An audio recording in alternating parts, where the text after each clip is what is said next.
D'un seul et même cœur, bénissez votre Seigneur.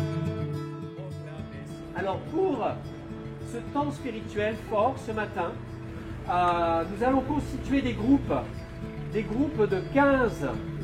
Ce qui est bien, c'est de se mélanger, de se mettre peut-être avec des gens qu'on ne connaît pas.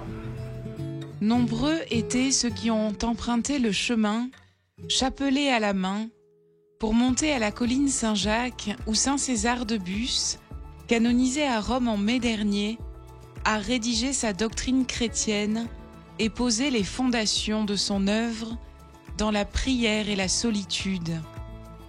Sur les hauteurs de la ville, temps d'échanges, visite de la chapelle et vénération d'une relique du nouveau saint de l'Église catholique.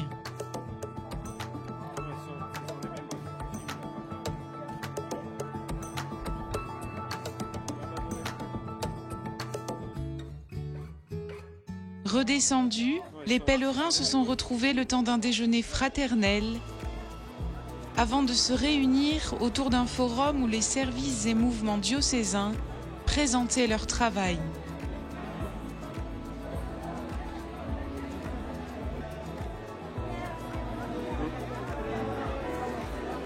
César de Bus a trouvé 5 piliers. La célébration de la canonisation de César de Bus commence.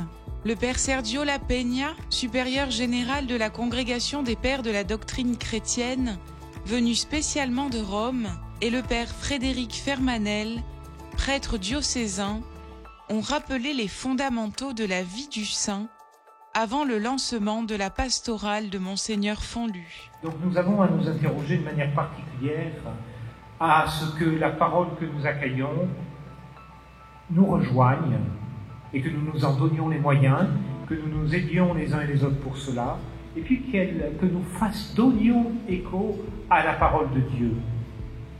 Donner écho, c'est faire de la catéchèse.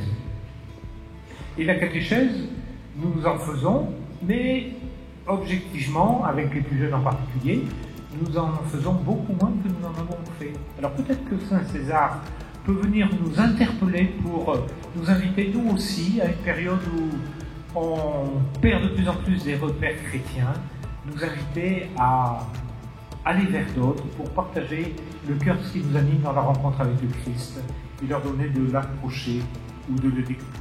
La procession d'une relique de Saint César a introduit la messe, la célébration de l'Eucharistie qui rend présent ce qui s'est passé il y a 20 siècles, comme nous le rappelle souvent le pape François.